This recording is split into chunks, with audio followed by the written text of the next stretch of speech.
government da ita paw ji phang da aduna maram morga paper he jaw po kan da ko yam no ite ba por ma as ai isa sin lega ki dam ko thawai thani changa ga mana ngasi baw ga no maru amani lo phok ngam da sima phang ya ta le ta da yamna thamo je ka ya ni ko no ite ba ma ar je ko onam siam ai bi da yam no ite ba paw ni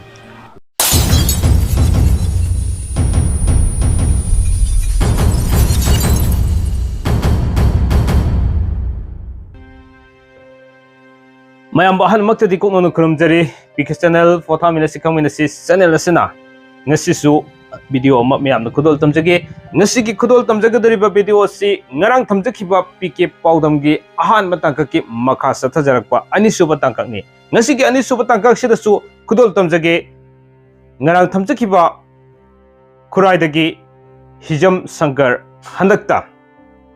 Pokiba Kameloki Todokta, Sinning Sita Hingoraba, Adunaba Inao Sigi, Maki, Awabada, Mating Pang Nabagi Damag, Amadi, Maki, Hoji Masada Yoriba, Satopungam Duna Leriba no my Marukiase, Lotok Nabagi Damuk Hadana, Tongan Mioikana, Mating Pang Virakugi, Manungsana Tongan ba Yamna Tajatana, Manipurgi, Amadi, Manipurgi Mapandagi, London Indiagi Mapana Leviriba, Made Furu Chibu Nuksi Biriba Kayana. Mating pangbirakuna Hijam Sanker gidamakta tongan ba miyoi kya na mating pangbirei masigi damakta channel asigi makedagi ngamkhailitana thagasaba folloksari haiba wafamsi ahan muktada thamjage aduga ngarang ase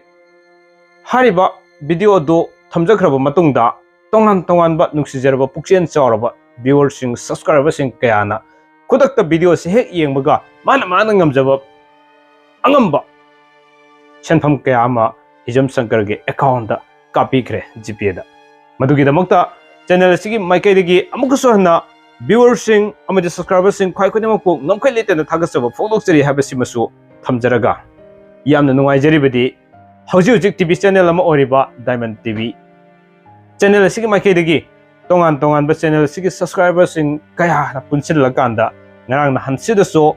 hariba Hijam Sanker habi inao sigi maki anhabda mateng oina bagi damuk thadana ngamjaba mateng kya ma pangbirami amadi tongan ba mioi magi personal oina jumda laga mateng pangba kya ma su dei habagi pauta jai nuai jari badi hena ngarang thagasaki ba video duna maram oraganda aigi nuksijarba viewers sing amadi subscribers sing khwai khudimakna khudakta mana ngamjaba senthang kya ma pibiba mateng pangbi khiba loinana mateng pang ngambi hodaba taragasu mayam da puning thogat pidana si mateng pangwana phai haimna singba kayama pibirakpa madugi da mukta sungam khaletana thagasari aduga makhatana mateng pangmining maleraga su ngarang ina thamjaghiba GPA number aduda soidana magi mayamna mateng pangbiu haiba sima thamjari hen nuari badi ngarang na hanasida kuidana hariba pau se hek phangbaga Hauji Manipur ki Chief Minister, Honorable Chief Minister Oriba Pawung Biren, mahaki hek Manao nipa nongtombam boy lakpiduna. Hariba Hijam Sanker gi Anaba gi yumsida hakteng na masamak laktuna unabiduna. Angamba mateng pangbiramba tanatuna. Hijam Sanker gi Anaba se hek fatri fawba mahakna Layengbiragani haina habiramba sigmak. Channel sigi makedegi ngamkhailitana thagasaba fongdokchari. Loinana Honorable Chief Minister Pawung Biren gi Manao nipa nongtombam boy mahak masama laktuna hakteng na inau Sanker ga unabagi video matik adusu miyamna khudol tamjarake miyeng taminasi la ji lo thopom le ni koi jaga thori gi Hon'Ble thori jar marudura asram sida maida ma haibali sai kamiyaga si adunda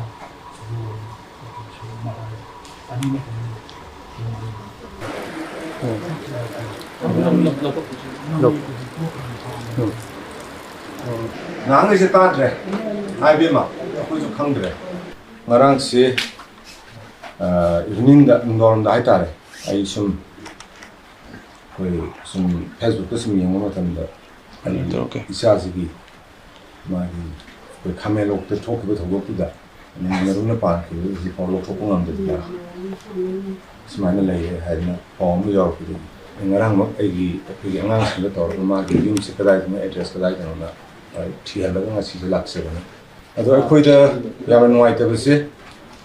fau phau no do ba ma akoi da leiba ma le akoi ge local gi club sing su yam kanna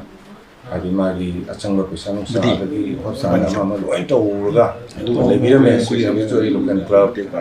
adi mara pari nya loina thal se ba ai phongdok se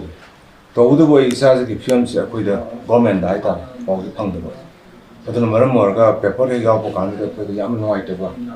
पोरमा अस आई इसाज ने लेबा की दम थवाई थाने चंगा ग मान ngasi बाव the नोइ मरु अमनि ल फोकम न सिमाने फंग या ता ले ता द याम थमो जे के यानि को नोइ तबो मा अदो कोई ओनम सियाम आई की रा द याम नोइ तबो पाउ द खुद को लाक्से अदो जिक्से मा की लोइन उजरे मा की थेमजरे अब जेनिम्स की जो कोई पाव फॉर्म जरे माग से शाम के तौर माग रिपोर्ट मा नौ नौ लो खाना मा यागा राज की जो कोई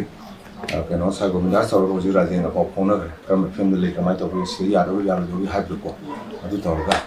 दुमाना ngasi अखोनी लाक्से से कनो कान आइना दलारी मो छिंजर गवर्नमेंट मो छिंजर लाक्से से ऐसा सिंग लायंग से अपान दो गा मो के मागी फेस्टिवल लायंग वसी मा को गवर्नमेंट ना कोई साइट की तो देरनी मयाम से नुआइ तो फाबी रम दो मधुमक्कीदमक जो कोई सुनाइतबा रंग फाउजरी मरम कोई पाव फाउनौदबना मरम ओरगा इसासी अवाब से म्याम थोखिबसे लेगा के सुरु तान फमसी को कोई जो कम नुआइतबा मा फाउजबदि ले अरो प्रिंट मीडिया की कुतान के इसासी सिमाइन फंगने न थेमजरा मसी अपन लाखो फंगजबसे सिगिन तो जो प्रिंट मीडिया चिनाउस काम अफ्लाइन kan तो हंदक की थोकी तो तसिना गदि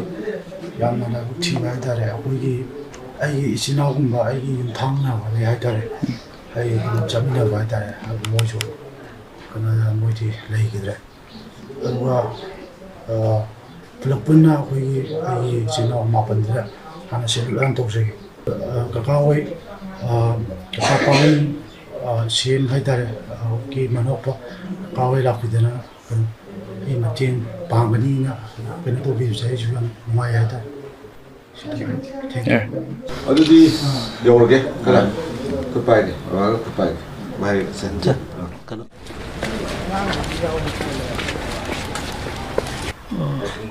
시시네 보고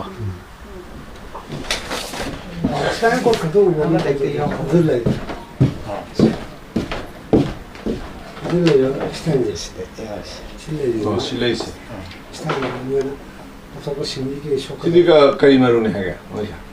Aynı mı bu kanıda? सबसाबदो खंगद्री Aslında